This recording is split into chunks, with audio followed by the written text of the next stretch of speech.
PM Modi आज महाराष्ट्र का दौरा करेंगे। प्रधानमंत्री मोदी पालघर में विस्तारा बंदरगाह के शिलान्यास समारोह में आज भाग लेंगे, लेकिन मालवन में छत्रपति शिवाजी महाराज की मूर्ति गिरने के बाद कांग्रेस ने मोदी के दौरे का विरोध किया है और साथ ही सांसद वर्षा गायकवाड़ ने कहा था कि वह प्रधानमंत्री मोदी के दौरा होगा उसके दौरान विरोध आंदोलन करेंगी।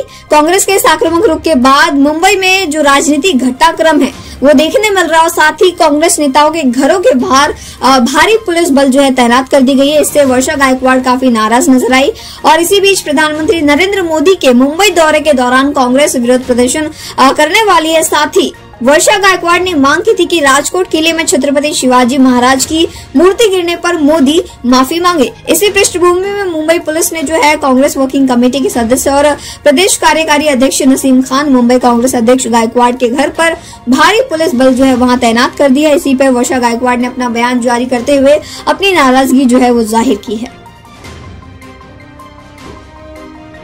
नमस्कार।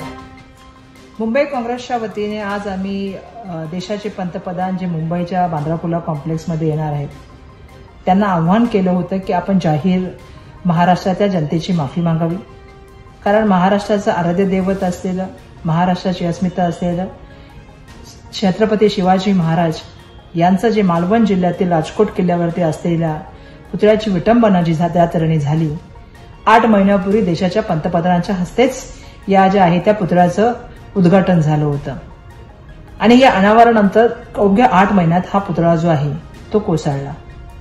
याची नैतिक जबाबदारी घ्यावी।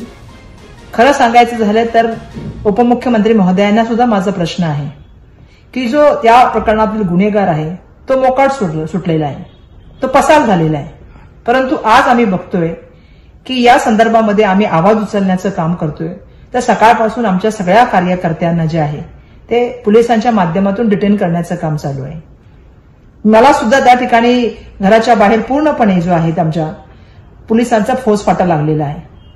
माझं सांगणं आहे आपल्या सगळ्यांना, ज्यांनी ही घटना करण्यासाठी जे मूर्तीबंडकार आहेत ते पसार कसे होऊ शकतात आणि ते मोकाट असताना अशा तऱ्हेने आमचा आवाज दाबण्याचा तुम्ही प्रयत्न करत असाल तर मला एक गोष्ट सांगायला पाहिजे, आमचा आवाज तुम्ही दाबू शकत नाही, कारण शिवछत्रपती महाराजांच्या तालमीत आम्ही घडलेले मावळे आहोत। ही लढाई लढण्याचं काम आम्ही सातत्याने करणार। याच्या मागे मोठ्या प्रमाणामध्ये जो भ्रष्टाचार तुम्ही केलेला आहे ना तो उघडा करण्याचं काम आम्ही करणार।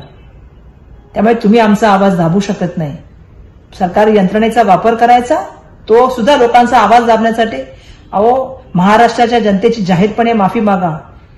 ज्या तऱ्हेने हा घटनाक्रम झालाय याची जबाबदारी तुम्हाला घ्यावी लागेल। ह्यापासून तुम्ही पळून जाऊ शकत नाही। मी तुमचा या ठिकाणी निषेध करते।